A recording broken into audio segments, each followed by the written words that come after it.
Ok, salut les amigos. Moi, je vais vous parler de la Ligue des Champions, la Champions. Ce qu'il y a à retenir de la Ligue des Champions. On va faire un petit bilan de la quatrième journée de la Ligue des Champions. Je vais parler bien sûr du Paris Saint-Germain et de Lille, vous inquiétez pas, mais surtout ce que je veux faire en fait, c'est que je vais un petit peu mettre en lumière, vous savez, ces joueurs qu'on connaît un petit peu, bien sûr les spécialistes, ceux qui regardent du football sans arrêt et tout, connaissent, mais pas forcément le grand public. Et au lieu de parler, je sais que par exemple Cristiano Ronaldo était déterminant, était décisif comme d'hab avec Manchester United lors de la remontée. Ils ont remonté quand même un score ils perdaient 2-0 de Manchester United et ils remontent pour gagner 3-2 contre l'Atalanta, l'équipe italienne. Mais Cristiano Ronaldo, on le connaît presque chaque journée, c'est le Mister Champions, non? C'est le monsieur Ligue des Champions, c'est le meilleur buteur de l'histoire de la Ligue des Champions. Donc on sait que presque chaque journée, c'est un petit peu le héros, c'est toujours l'homme du match. Il prend toujours toute la lumière, non? Et je voulais parler d'autres joueurs. Mais bon, t'as Cristiano Ronaldo, t'as Messi qui a inscrit un doublé bien sûr avec le PSG, même s'il faut dire que Messi, on le savait de toute façon, quand il arrive au PSG, on sait qu'il a 34 ans et il va pas tenir 90 minutes. Il va jouer par à coup en fait. Il va réussir quelques dribbles, il va réussir quelques exploits individuels, mais c'est pas un joueur maintenant qui va réussir à s'imposer, vous voyez, pendant 90 minutes. Il va pas réussir, que ce soit physiquement, techniquement, il a encore le bagage pour le faire, pour porter le ballon, pour réussir à faire des différences, à créer des espaces, à donner de bons ballons à Mbappé, qui en demande beaucoup. Il en veut des ballons à Mbappé. Hein. Lui, il veut vraiment marquer l'histoire, tu vois. Et on sait qu'il est capable de faire ça, mais c'est vrai qu'il ne peut pas tenir sur une durée de 90 minutes. Mais c'est impossible. Et c'est pour ça que son match, il marque un doublé, mais on ne va pas rester sur les stats. On va aller au-delà des stats, on va parler aussi on parle aussi du rendement des joueurs. Et Messi, il n'a pas fait un bon match. L'homme du match a été Mbappé. On le sait très bien. Et Mbappé, même s'il a raté ce péno, là, je ne sais pas ce qu'il a fait avec ce péno. Je ne sais pas ce que tu as foutu, Mbappé. Qu'est-ce que tu as foutu? Je sais pas, il a voulu tuer des pigeons, un truc comme ça. Il a raté son péno. Ça arrive même au meilleur. Hein. Mais attention, Kylian. On a déjà raté un péno. Souviens-toi, contre la Belgique. Non, contre la Belgique. Qu'est-ce que je raconte? Contre la Suisse, à l'Euro. Donc faut pas que ça se répète. Mais je sais que t'en as mis un il n'y a pas longtemps et je sais que tu es un bon tireur de péno, il n'y a pas de souci. Mais bon, on a parlé de Cristiano, de Messi qui sont toujours à l'honneur, c'est des grands champions et chaque fois ils vont marquer des buts, je l'expliquais avant et c'est des joueurs vraiment incontournables et c'est des légendes de ce sport et ils vont toujours répondre présent. Il n'y a aucun souci là-dessus. Mais pour moi, ce ne sont pas été pour moi, c'est pas les hommes de cette quatrième journée. C'est pas les meilleurs joueurs de cette quatrième journée de Ligue des Champions pour moi. Pour moi, on va les mettre de côté un petit peu. Tu as bien sûr Benzema qui continue vraiment d'être le joueur déterminant, le joueur le plus décisif du Real Madrid. Tous les ballons passent par lui. Si tu veux voir les attaques du Real Madrid, tu es obligé de voir Benzema. Benzema, tous les ballons passent par lui. Il est à la fois à la construction du jeu et il est à la fois à la définition du jeu, à la finalisation du jeu. Il est à la fois il construit les attaques et il définit aussi. Il finalise. Donc c'est magnifique, quoi. C'est fantastique. Il fait absolument tout avec ce Real Madrid. Même s'il faut parler de Vinicius, qui est très critiqué en Espagne, on se moque souvent de lui. On fait souvent des mèmes sur lui et tout parce qu'il avait tendance à se louper face au gardien. Il loupe souvent des face à face. Il est assez maladroit devant le but. Mais il est en train de s'améliorer petit à petit. Il arrive, je pense que le travail qu'il réalise avec Ancelotti, ça l'aide vachement et ça l'aide à être plus adroit devant le but. C'est ce qu'on lui demande parce que c'est un attaquant. Même si c'est un attaquant de côté, faut absolument qu'il soit plus décisif pour pas que Benzema soit l'unique buteur à chaque rencontre, quoi. Parce qu'on a l'impression que Benzema, tout part de lui. Si Benzema ne marque pas, le Real Madrid il est incapable de marquer des buts. Donc c'est vrai que Vinicius, le fait d'avoir inscrit ce doublé, un magnifique but d'ailleurs, je vous invite à le regarder sur vidéo bien sûr, sur vos portables ou sur la télé bien sûr, avec un crochet comme ça, il fait un passement de jambe, un petit peu la Neymar ou à la Ronaldinho de l'époque là, il fait un passement de jambe, petit crochet, feinte de frappe, crochet, et après il catapulte le but il met un petit pied gauche là, et il réussit à battre le gardien. Franchement, félicitations pour lui. C'est mérité, mais il faudrait qu'il soit plus constant, plus régulier, parce que Benzema, j'ai l'impression C'est pas qu'il en peut plus, mais bon, c'est toujours l'homme des rencontres, quoi. C'est l'homme du match. À chaque fois que le Real Madrid joue, c'est l'homme du match. Donc Benzema, il va pas pouvoir faire ça chaque fois, surtout quand ils vont affronter de grandes équipes comme Liverpool, comme le Bayern, comme Chelsea, comme Manchester City, comme le PSG. Donc ce serait quelque chose qu'il faudrait que Ancelotti modifie dans l'équipe du Real Madrid. Mais moi, je suis pas l'entraîneur du Real Madrid. Je suis juste là pour commenter les faits d'un match. Mais bon, Benzema, il continue de réaliser de grosses prestations, de grosses performances. Et franchement, c'est beau, hein, de le voir. À son âge, à 34 ans, il arrive toujours à se défaire du marquage. Il arrive vraiment à montrer sa classe. Parce qu'il Benzema, pour moi, c'est la classe absolue, quoi. Il est capable de faire de très belles choses sur le terrain. Il le démontre chaque fois. Et à nouveau, il a démontré contre Shakhtar. Et il va le démontrer sûrement, j'en suis sûr, contre le Barça.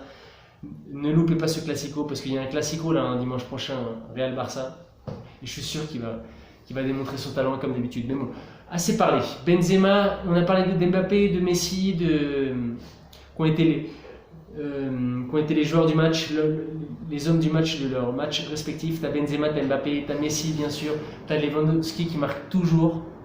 C'est les meilleurs buteurs de la Ligue des Champions. Lewandowski, je crois que c'est le 3e meilleur buteur de la Ligue des Champions, et Benzema, c'est le 4e meilleur buteur de la Ligue des Champions. Mais il y a aussi Jorginho qui a marqué un doublé avec Chelsea sur péno. Faut pas l'oublier, Jorginho, hein. Il fait partie des candidats crédibles au Ballon d'Or. On parle beaucoup, il y a une campagne pour Benzema, on parle beaucoup de Lewandowski aussi, un peu moins de Messi, bizarrement. Même si j'ai l'impression que Messi ne mérite pas cette année le Ballon d'Or, ce n'est que mon simple avis, les amis. Ne vous enflammez pas. C'est mon simple avis, hein. Messi pour moi il ne mérite pas cette saison le Ballon d'Or.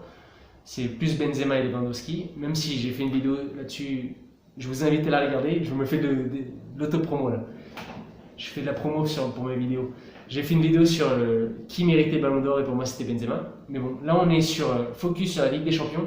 Et donc pour moi les meilleurs joueurs, les joueurs qui se sont détachés de cette 4e journée de la Ligue des Champions, pour moi ça a été tout simplement Leroy Sané, mes potos. Leroy Sané, c'est un joueur monstrueux. Il est fabuleux ce joueur. Et j'ai l'impression qu'il est plus régulier avec Nagelsmann. Il a réussi à trouver un équilibre mental peut-être, psychologique il y a eu un déclic psychologique chez Leroy Sané, apparemment, parce que depuis le début de la saison, il est imparable, il est vraiment intouchable. Chaque match, vraiment, c'est le joueur qui fait briller le Bayern dans la création. On parle souvent de Thomas Müller, mais là, Leroy Sané, vraiment. Et c'est dû au travail de Julian Nagelsmann, qui est arrivé de Leipzig. Il faut rappeler qu'il a entraîné Leipzig pendant plusieurs saisons, l'équipe de Red Bull. Et il arrive petit à petit à imprégner sa patte. Il arrive à imprégner sa patte et j'ai l'impression que ça donne des résultats. Et avec Sané, il a réussi un travail fabuleux parce que avant il jouait sur les côtés, Sané, que ce soit du côté gauche ou du côté droit, pardon. Et là, j'ai l'impression qu'il a centré vraiment Sané au cœur du jeu. Et maintenant, il n'y a plus juste Thomas Müller au cœur du jeu. Il y a aussi Leroy Sané qui a une liberté de mouvement et qui peut se déplacer du côté gauche, du côté droit. Et il apporte vraiment beaucoup offensivement et ça se voit. Notamment le match contre Benfica où c'était l'homme du match. Il a marqué un coup franc sublime, digne à la Messi un petit peu, ou pour les fins connaisseurs. Je ne sais pas si vous vous souvenez de Sinisa Mihajlovic, le Serbe qui a joué très longtemps à la Lazio, qui est entraîneur d'ailleurs. Je crois qu'il entraîne en Serie A, qui mettait des missiles avec son pied gauche, là fabuleux. Il mettait souvent des coups francs. Je me rappelle quand je regardais l'équipe des dimanches à l'époque. Et ouais, c'était une émission qui très regardée sur Canal+. Et je regardais les résumés de la Lazio, il y avait toujours coup franc de Sinisa Mihajlovic. Et ça m'a fait penser un petit peu à ce coup franc là, le coup franc qui a marqué Leroy Sané. Mais il est vraiment imperturbable. Il apporte énormément à cette équipe du Bayern. Pour moi, c'est un joueur que j'aime regarder jouer. J'aime voir jouer, pardon. C'est le joueur à suivre pour moi et c'est mérité parce que c'est un joueur qui a toujours été. On a toujours su que c'était un joueur talentueux, qui a énormément de talent, mais il lui manquait un petit peu de constance, de régularité dans l'effort. Et je pense que c'est dans la tête que ça joue aussi. Faut se rappeler que le football, c'est pas seulement la technique et le physique, c'est aussi la tête. Et je pense que mentalement, il est confiant, il est sûr de lui. Et ça se voit sur le terrain, il le démontre chaque fois. Il le démontre à chaque rencontre, donc chapeau, Leroy Sané, pourvu que ça dure pour lui et pour le Bayern. Et pour moi, c'est vraiment l'homme de cette quatrième journée de Ligue des Champions. C'est le joueur, pour moi, le meilleur joueur. Vraiment. Il a rendu une copie parfaite. Je crois qu'il a donné une passe décisive à Lewandowski. Ah non, c'est pas une passe décisive. Il tire sur le gardien et le gardien la dévie. Ah oui, non, je crois que c'est une passe décisive à Lewandowski. Il lui a offert le but carrément. Et il est aussi à l'origine du but, le but contre son camp provoqué par Gnabry. Parce que Gnabry et Sané, ils s'entendent très bien sur le terrain, ça se voit, que ça soit avec le Bayern de Munich en club et en sélection avec la Mannschaft, avec l'équipe d'Allemagne. Et donc Leroy Sané, c'est un joueur qu'il faut suivre vraiment. C'est un joueur que j'aime particulièrement. Et c'est vrai qu'on a tendance à parler toujours des mêmes de Haaland, de Mbappé, de Messi, de Neymar, de Lewandowski. Mais c'est bien aussi de mettre en lumière d'autres joueurs qui ne soient pas ces joueurs aussi médiatisés. Et Leroy Sané, c'est un joueur vraiment qui a du talent dans les pieds. Et je pense qu'il va faire parler de lui toute cette saison. Et j'espère que pour lui et pour le Bayern, il va réussir à réaliser de grosses performances, parce qu'il faut rappeler qu'il a été très critiqué la saison dernière avec le Bayern. Les spécialistes, les observateurs disaient qu'il avait acheté, je crois, il avait acheté 70 millions, 80 millions, et il n'avait pas donné, il n'avait pas montré tout son talent avec le Bayern. Il n'avait pas enthousiasmé les foules munichoises, quoi. Il n'avait pas été exceptionnel. C'est vrai je me souviens du quart de finale contre le PSG où il avait raté notamment une occasion face à Keylor Navas, qui n'était pas facile à mettre bien sûr, mais il n'avait pas été décisif et on lui demande ça à Leroy Sané. C'est un joueur qui doit être décisif, qui doit être au cœur du jeu et qui doit apporter énormément offensivement. Et c'est ce qu'il réalise depuis le début de saison, donc on espère que ça va durer pour lui. Et en plus de Leroy Sané, je voulais parler d'un petit Français, Sébastien Haller. Sébastien Haller qui a joué pendant de nombreuses saisons en Allemagne, en Bundesliga. Pour les connaisseurs de la Bundesliga, c'est un très bon buteur. En France, on le connaît un petit peu moins parce qu'il n'a pas été sélectionné par Didier Deschamps. Je pense qu'il le mériterait. Quand tu vois qu'il sélectionne, il a sélectionné Anthony Martial à Manchester United, et le mec il joue même pas avec les Red Devils. Et tu as l'impression qu'il mériterait quand même une sélection. Lui et Sébastien Haller et Nkunku, j'ai du mal à le prononcer, Christopher Nkunku qui joue à Leipzig, je pense qu'il mériterait une sélection, mais ça c'est un autre sujet, c'est un autre débat. Et donc Sébastien Haller, il démontre, c'est le meilleur buteur de la Ligue des Champions, rien que ça, avec 6 buts, devant les Haaland, devant les Messi, devant les Lewandowski, ce qui n'est pas rien, devant les Benzema. Et je pense que la mayonnaise prend très très bien avec le coach néerlandais de l'Ajax d'Amsterdam, qui a un nom assez imprononçable, j'ai du mal à le prononcer, Van Tag, je crois. Et j'ai l'impression que la mayonnaise prend très bien, le collectif est très bien huilé, et de toute façon on connaît l'Ajax d'Amsterdam, c'est une équipe qui joue un football total, qui le fait, quand ça marche bien, c'est fabuleux à voir, c'est tellement beau à voir jouer, tu vois tout le monde courir, tu vois tout le monde attaquer, tu vois tout le monde défendre. Quand ça marche moins bien, c'est sûr que les résultats ne sont pas au rendez-vous, comme toutes les équipes européennes. Mais là, en ce moment, ça marche plutôt bien. Ils sont leaders, ils viennent de gagner contre le Borussia Dortmund. C'était vraiment l'affiche du groupe. C'est les deux meilleures équipes du groupe qui se sont affrontées, le Borussia et l'Ajax. Et ils ont écrasé l'Ajax, le Borussia 4-0. Notamment un doublé de Sébastien Haller. C'est pour ça que je voulais mettre la lumière sur ce joueur. Un attaquant qu'on connaît pas tellement. On parle souvent des attaquants très médiatisés comme Lewandowski, Benzema. On parle des Suarez, on parle des Harry Kane, des Firmino. Mais c'est bien aussi de parler des joueurs un peu moins connus comme Sébastien Haller. Donc je vous invite à suivre ce joueur. Vous le connaissez sûrement, Sébastien Haller. Pour moi, ces deux joueurs, Leroy Sané et Sébastien Haller, c'est vraiment les deux meilleurs joueurs de cette quatrième journée de Ligue des Champions, sans aucun doute. C'est mon avis. Quel est ton avis? Si tu pourrais me laisser des commentaires et me dire quel a été pour toi le meilleur joueur de cette quatrième journée de Ligue des Champions, ou quels ont été les meilleurs joueurs, ça peut être plusieurs joueurs. J'en ai donné 2, j'aurais pu en donner 3. Comme je vous ai dit au début de la vidéo, j'ai parlé bien sûr de Benzema, d'Mbappé, de Messi, de Lewandowski, parce que c'est des joueurs incontournables et c'est vraiment des excellents joueurs. Cristiano Ronaldo aussi. Il faut toujours parler d'eux bien sûr, même si j'ai vraiment envie de mettre en lumière d'autres joueurs comme Haller et Leroy Sané. Et à part les joueurs, je voulais parler aussi pour terminer la vidéo, des équipes qui m'avaient le plus impressionné, de l'équipe, parce que ça peut être une équipe, mais je vais en donner 3. Et je pense que vous avez une petite idée, parce que en citant, en nombrant les joueurs qui m'avaient le plus impressionné, Leroy Sané, l'Allemand du Bayern, et Sébastien Haller, l'attaquant français de l'Ajax d'Amsterdam, je vais parler de ces deux équipes du Bayern de l'Ajax d'Amsterdam qui m'ont impressionné vraiment. J'ai pu voir les deux matchs et tout, et c'est des équipes qui respectent leur philosophie de jeu, qui ont une idéologie de jeu très très imprégnée. Et ça pour moi c'est quelque chose, c'est la marque des plus grands pour moi. Quand tu es capable de démontrer ta philosophie lors de chaque match, et parce qu'en général on a tendance à voir dans les équipes, dans les grosses équipes, là, les grosses cylindres européennes comme le PSG, comme le Real Madrid, j'ai l'impression qu'ils s'adaptent un petit peu aux circonstances du match. Et quand tu vois le Bayern et l'Ajax, franchement, on va voir. L'Ajax, la philosophie de jeu, c'est le football total. C'est tout le monde attaque, tout le monde défend. C'est fabuleux à voir. Et c'est une équipe qui attaque tout le temps, sans arrêt, sur les côtés, au centre. Les centres ils viennent de partout. Tu as des défenseurs qui marquent des buts, notamment Edson Alvarez, le Mexicain, l'international mexicain qui marque souvent des buts avec l'Ajax. C'est pour vous montrer que l'entraîneur lui demande sûrement de se projeter vers l'avant et d'attaquer, de vouloir faire mal. C'est une équipe qui veut faire mal, qui veut attaquer. Et qui ne se contente pas d'un résultat de 1-0, de 2-0. Ils vont chercher les buts. C'est pour ça que quand tu regardes les matchs de l'Ajax, tu t'ennuies jamais, tu t'amuses tout le temps. Parce que tu regardes les scores, c'est toujours des 4-0, des 3-0, des 3-1, des 6-1. Même quand ils perdent, ils proposent quelque chose. C'est des équipes qui proposent un jeu. Et moi, c'est ce que j'aime. Moi, franchement, je suis un fervent admirateur des équipes qui sont là pour proposer un système de jeu, une philosophie de jeu. Et l'Ajax, ça fait partie de ces équipes-là. Et il y a aussi le Bayern, qui n'est... je ne vais pas vous décrire le jeu du Bayern, vous le connaissez très bien, vous qui suivez tous les matchs de Bundesliga du Bayern Munich. Et c'est fabuleux de les voir jouer aussi, le Bayern Munich. C'est une équipe...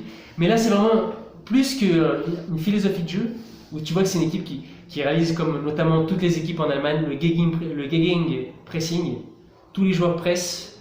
On essaye d'abord de récupérer le ballon haut, pour avoir la possession et pour attaquer, pour faire mal à l'adversaire. C'est un petit peu ça la philosophie allemande. Le gegenpressing notamment implanté par Jürgen Klopp à Liverpool, où tu vois les attaquants qui pressent sur le porteur du ballon pour vraiment récupérer le ballon sur la moitié de terrain de l'adversaire. Et ça va permettre à l'équipe qui récupère le ballon de faire mal à l'adversaire et de faire du surnombre, d'attaquer en surnombre et de faire mal tout simplement à l'adversaire, de marquer des buts, d'être spectaculaire. C'est ce que réalise le Bayern. Mais ce qui m'impressionne du Bayern dans la philosophie de jeu, c'est plutôt la mentalité de l'équipe. Chaque rencontre, ils veulent faire mal à l'adversaire. Ils ne sont pas là juste pour gagner 1-0 ou 2-0 ou pour préserver un score.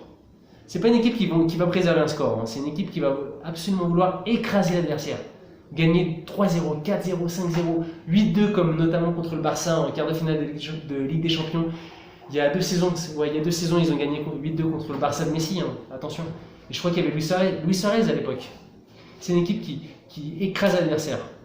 Dès qu'ils trouvent la brèche, quand ils ouvrent le score, c'est pas le genre d'équipe qui va dire « Ah ouais, on va gérer le score parce qu'on joue le week-end prochain contre une grosse équipe, on va faire un turnover. » Non. Ils vont chercher le score, ils vont vouloir écraser l'adversaire, ils vont vouloir punir tout simplement l'adversaire. Et ça, je pense que c'est la marque des plus grands, et c'est une marque aussi de fair play, de respect envers l'adversaire. C'est-à-dire, on joue contre toi, même si on gagne 1-0, 2-0, on veut te faire mal, on veut te gagner, on veut te faire souffrir, on veut t'humilier. Humilier l'adversaire aussi, c'est respecter l'adversaire. C'est important ça. Parce qu'on a tendance à penser que l'humiliation, ça peut être mal pris et tout. Non, quand tu veux humilier l'adversaire, quand tu veux le punir, ça veut dire que tu le respectes, tu le regardes droit dans les yeux et tu veux lui montrer que c'est toi le plus fort.